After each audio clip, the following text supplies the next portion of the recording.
तेषां संवदतां तत्र वायुः प्रादुर्बभूवः कंपयन् मेदिनीं सर्वां।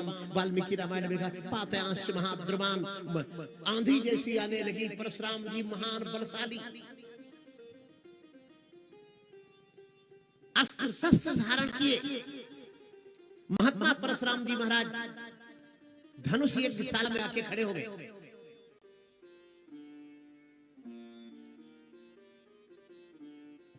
बड़ी नोकझोंक हुई, सब आप जानते हैं। शोर मचाने लगे जोर जोर से। और राजा जितने थे उनके तो हाल बेहाल महाराज। वो नाम नाम के शस्त्रधारी थे।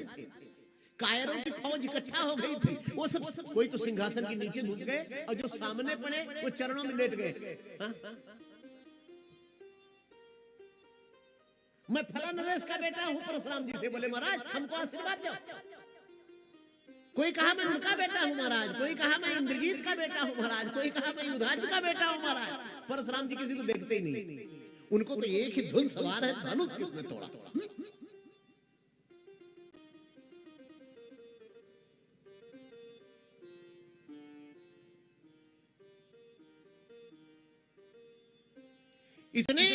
इतने क्रोध में थे कि जिन जनक को नारद जी गुरु जी कहते थे, जिन जनक जी को सुखदेव जी गुरु जी कहते, इतने बड़े वेदांती थे जनक जी, इतने बड़े तत्वज्ञानी थे जनक जी। उन जनक जी को जानते हो परशुराम जी क्या कहते हैं? हाँ, कि बोले चिताई। पहले टेढ़ा टेढ़ा देखे धनुष के टुकड़े की तरह, अब वो सारा क्रोध जनक जी के ऊपर निकाल दी। क्रोध एक आंधी है। ये जब आ जाता है तो ये नहीं देखता है कि पूजनीय है, कि सम्माननीय है, कि माननीय है, कि विद्वान है। कौन है?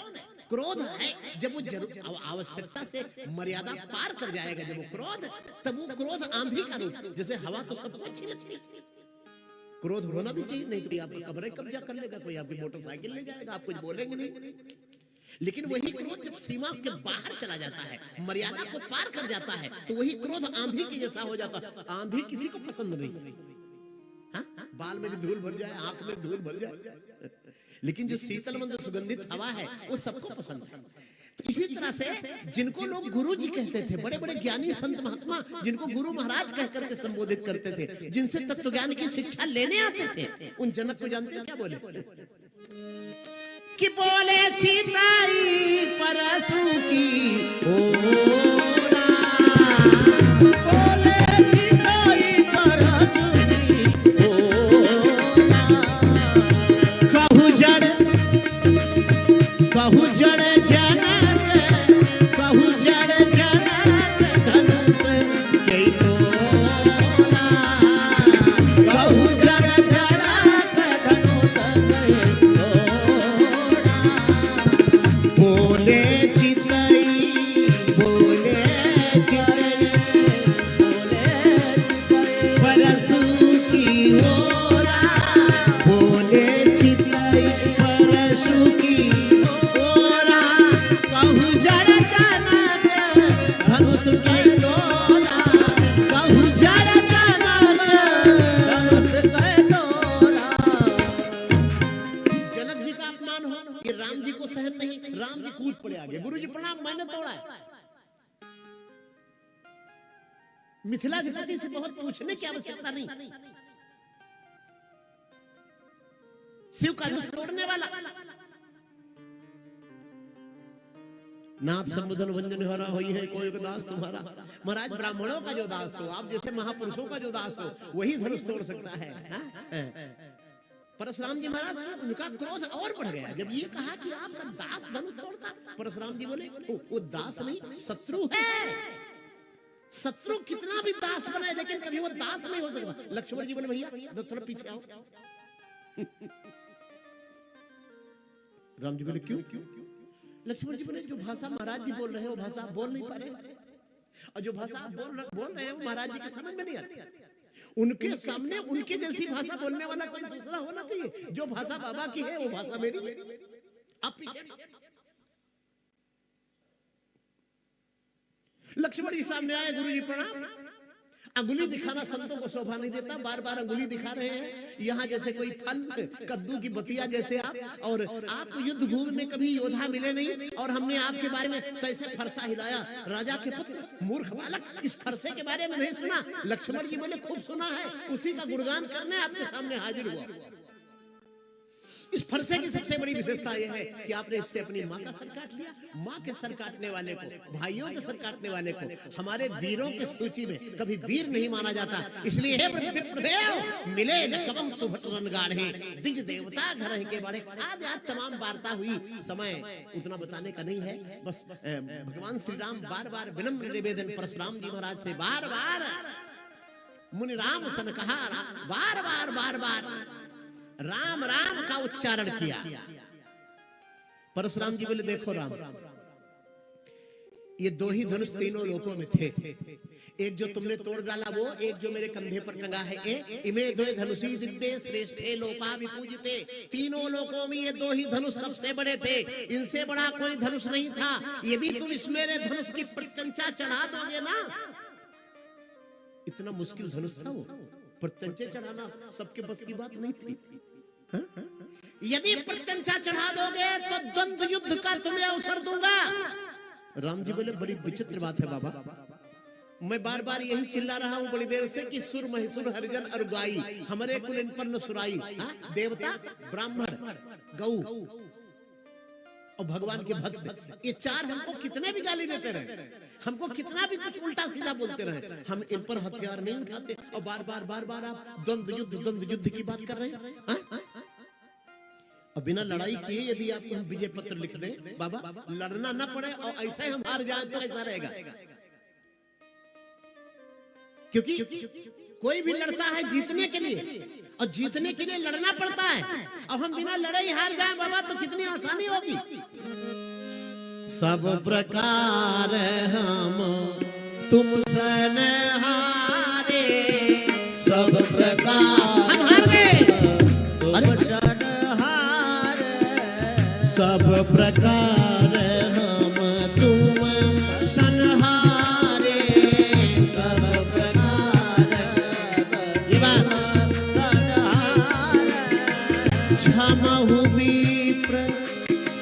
क्षमहु विप्र अपराध हमारे,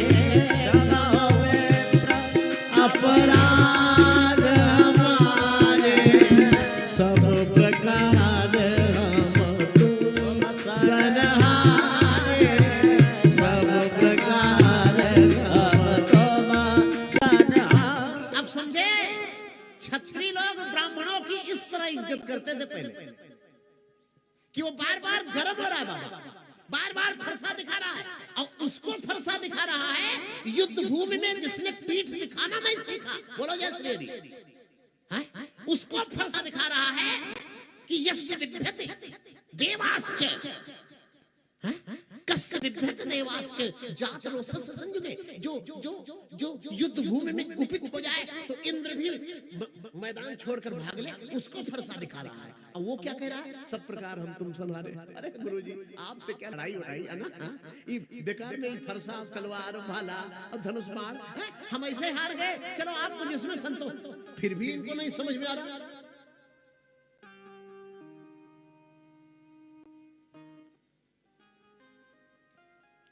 परशुराम भगवान के 17वें अवतार थे। श्रीमद् भागवत के 9वें स्कंध में वर्णन है कि अक्षौहिणी सप्तदशात भीषणा ताराम एको भगवान सूदत। 17 अक्षौहिणी सेना से अकेले लड़ने वाले, तो बल तो अद्भुत था ही। ये केवल बल का मामला नहीं है, युद्ध कला भी अद्भुत थी।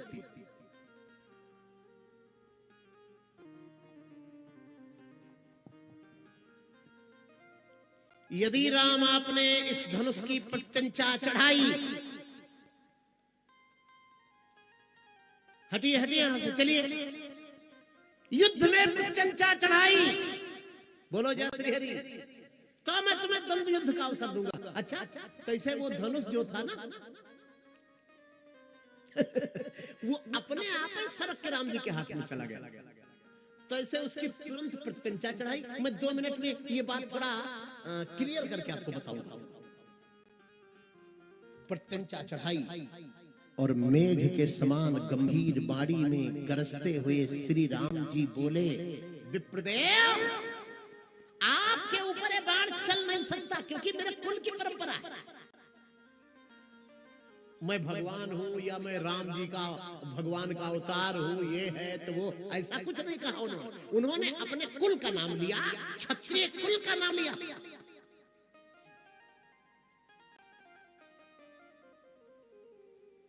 भैया कैसा युग आ गया रे, इसमें तो ब्राह्मण क्षत्रिय का ही बैर है। क्षत्रिय तो ब्राह्मणों का इस तरह सम्मान करते थे कि बार बार और लड़ने के लिए ललकार रहे हैं बाबा, और राम जी बार बार हाथ जोड़।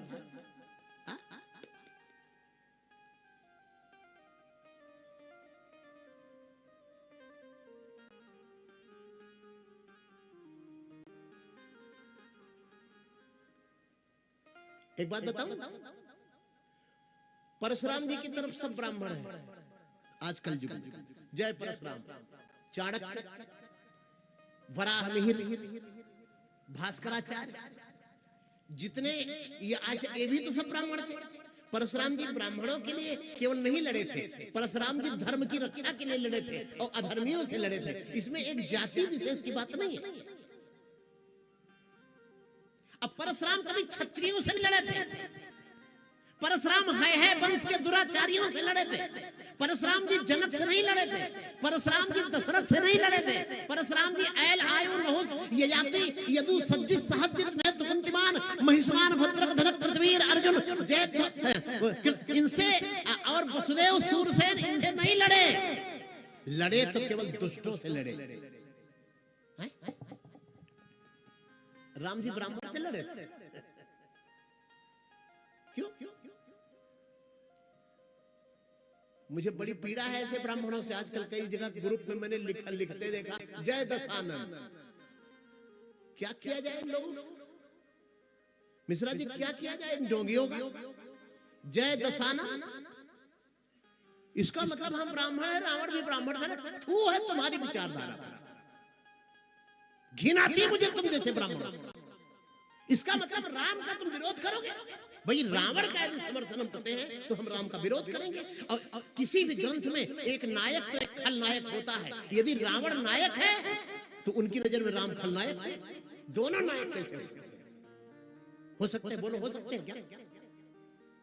दोनों नायक होंगे तो कोई ग्रंथ बनेगा नहीं, और दो खलनायक होंगे तो भी कुछ बनेगा नहीं, कोई स्टोरी बनी नहीं सकती। अरे इन विकृतियों से निकलो भाई। क्षत्रिय ब्राह्मण जितने हो, जितने सनातन धर्मी हो, ये जाति की विकृति से निकलो। इसने धरती पर तेजाब फैला रखा है।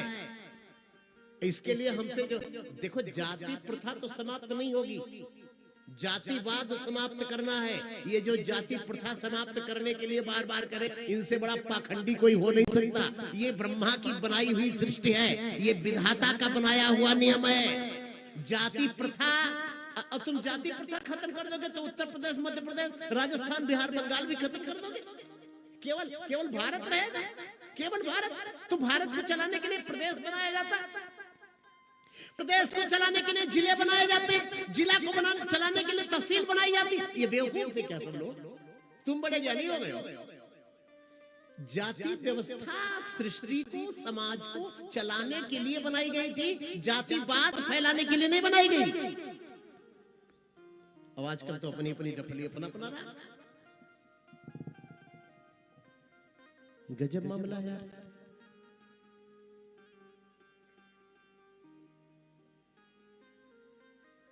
कोई जय दशानन, कोई जय रावण। वो तो बड़ा विद्वान था, वो तो बहुत बड़ा ज्ञानी था। विद्वान ज्ञानी तो बड़े बड़े आतंकवादी भी थे जो विस्फोट में पकड़े गए। वो भी कोई चार्टर्ड अकाउंटेंट था, कोई डॉक्टर था, कोई वैज्ञानिक था। तो उनको अब प्रोफेसर को हटा के डिग्री कॉलेज में उनको पढ़ाने के लिए लगाया जाए, जेल से निकाल के। परशुराम जी महाराज ने धर्म की रक्षा के लिए हथियार उठाया था।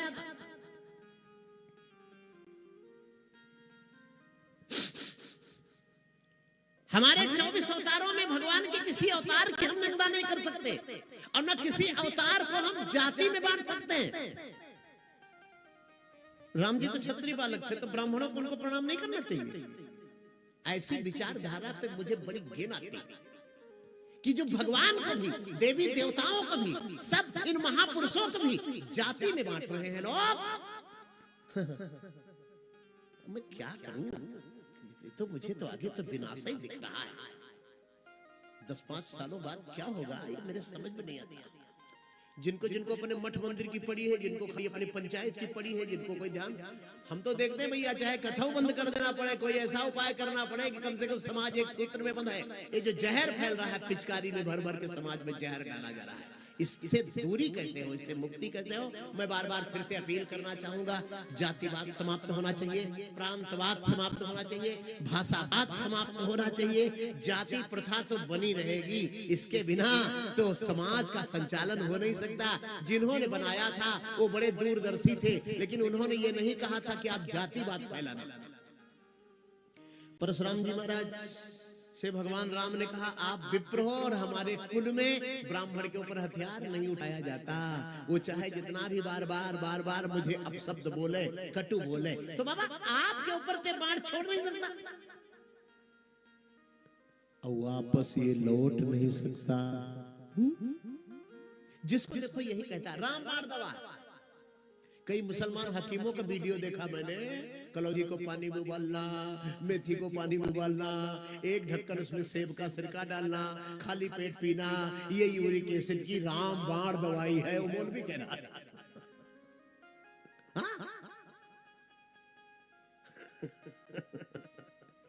ये राम बाण बड़ा प्रसिद्ध, अब वही राम का बाण चढ़ा हुआ है आज।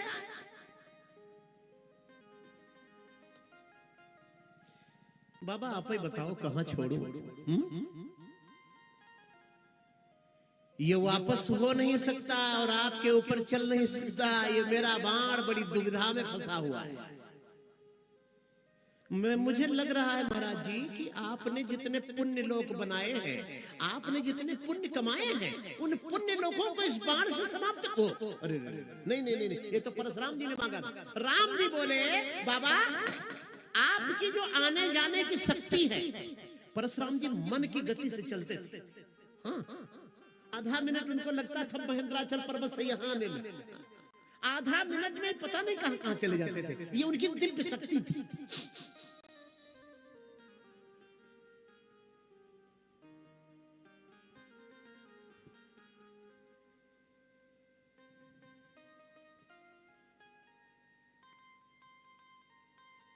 मैं आपकी आने जाने की शक्ति को इस बाण से समाप्त कर देता हूं।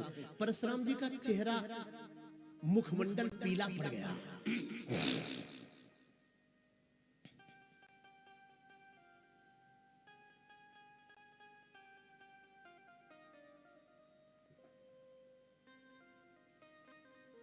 आपको हटना पड़ेगा भैया, कई बार कह चुका हूं।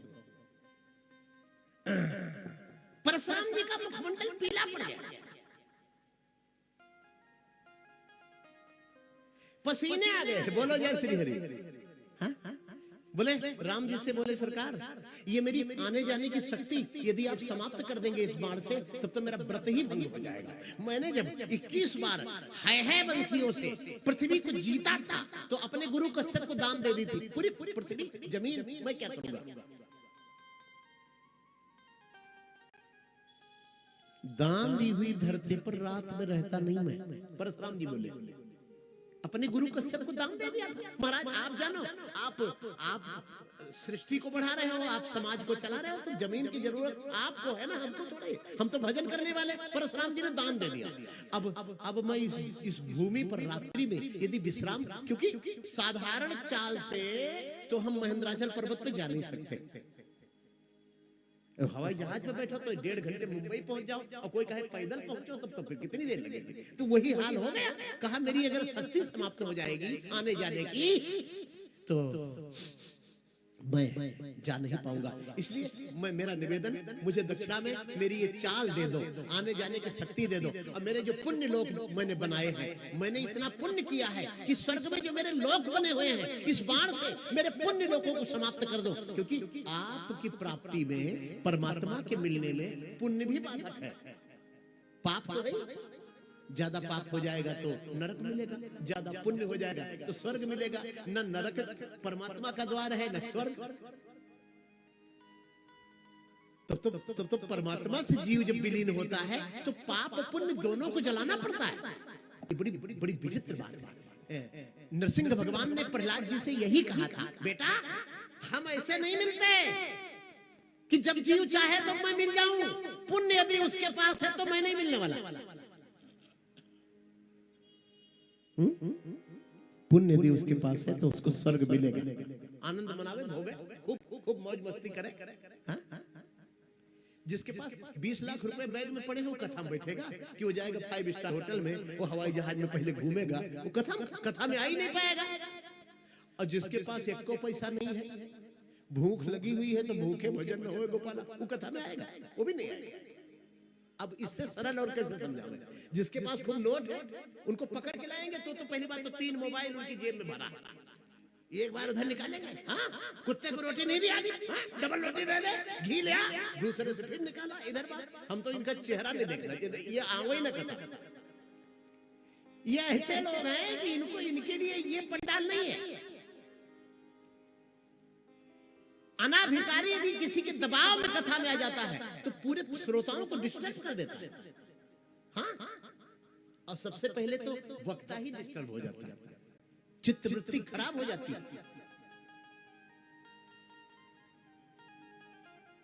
ज्यादा पुण्य है तो स्वर्ग और ज्यादा पाप है नरक। और दोनों समाप्त हो जाएगा तो परमात्मा। ये श्लोक सबको याद रखना चाहिए, ज्यादा नहीं तो कम से कम विद्वानों को, पंडितों को, कथावाचकों को तो ये श्लोक जरूर याद करना चाहिए कि भोगेन पुण्यम। नरसिंह भगवान बोले प्रहलाद जी से 7वें स्कंद भागवत में कि भोगेन पुण्यम कुशलेन पापम कलेवरम कालजवेन हित्वा कीर्तिं विशुद्धां सुरलोक गीता विताय मामे शशि मुक्त बंधा। मुक्त बंधा लिखा हुआ है, ठीक है। भोगेन पुण्यम। ए बेटा प्रहलाद, पीछे न देखो, किसी बेटा को नहीं बुला रहा हूं। इस सोचे कोई बेटा आ गया। प्रहलाद जी से नरसिंह भगवान ने कहा, बच्चे भोगेन पुण्यम, भोगों के द्वारा जो तेरा पुण्य है ना उसको समाप्त कर। अच्छा, और कुशलेन पापम, सत्कर्मों की कुशलता से पाप को समाप्त कर। कितना चीज खत्म हुई? पाप पुण्य दोनों। अब क्या बचा? सबसे गड़बड़ चीज तो अभी भी बचा हुआ है, कलेवरम कालजवेन हित्वा। ये शरीर, यमराज के द्वारा शरीर का विनाश कर। 3 चीजों का विनाश करना होगा यदि तू मुझसे मिलना चाहता है, यदि मेरे में समाहित होना चाहता है। अगर साइकिल की ट्यूब वाली हवा बाहर वाली हवा में मिलना चाहती है तो उसके लिए पंचर साइकिल का होना बहुत जरूरी, नहीं तो निकल ही नहीं पाएगा। बीच में गड़बड़ क्या कर रही है? वो साइकिल की ट्यूब, बाहर वाली हवा भी उसको छू रही है, अंदर वाली हवा भी उसको छू रही है, दोनों ट्यूब गड़बड़ है उसमें। ट्यूब जहां पंचर हुई तहां अंदर वाली बाहर निकल के मिल जाएगी, यही मुक्ति है।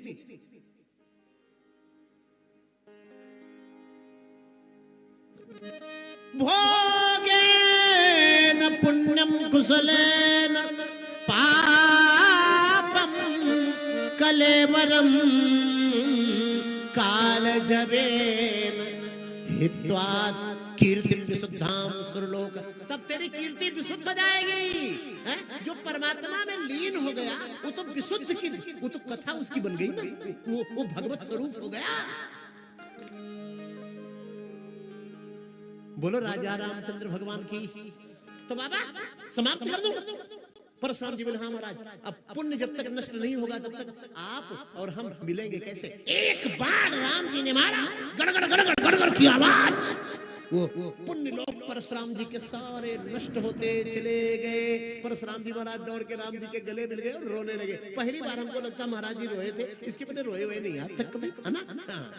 इनको ही देख के सब रोने लगते थे, ये कभी रोए हुए नहीं थे। आज रोए राम जी के दरबार में, और क्या कहते हुए रोए, सावधान होकर सुनिए कि अक्षय्यम मधुहंतारम जानामि त्वाम। श्रीमद् वाल्मीकि रामायण में परशुराम जी ने श्री राम जी को परब्रह्म घोषित कर दिया। और जिन्होंने कभी दैनिक जागरण और राष्ट्रीय सहारा अखबार भी ठीक से पूरा नहीं पढ़ा ना, वो वाल्मीकि रामायण और भागवत की बात करते हैं। वाल्मीकि रामायण में तो वाल्मीकि ने राम जी को भगवान कहा ही नहीं, तो ये कहाँ का श्लोक है भाई? अक्षय्यम मधुहंतारम जानामि त्वाम सुरेश्वरम धनुषोस्य परामर्शात् स्वस्ति तेस्तु परंदप। परशुराम जी बोले, हे मधुकैटभ का वध करने वाले अव्यय पुरुष नारायण, मैं आपको पहचान गया हूं। आप राम जी के रूप में पधारे हैं धरती लोक में।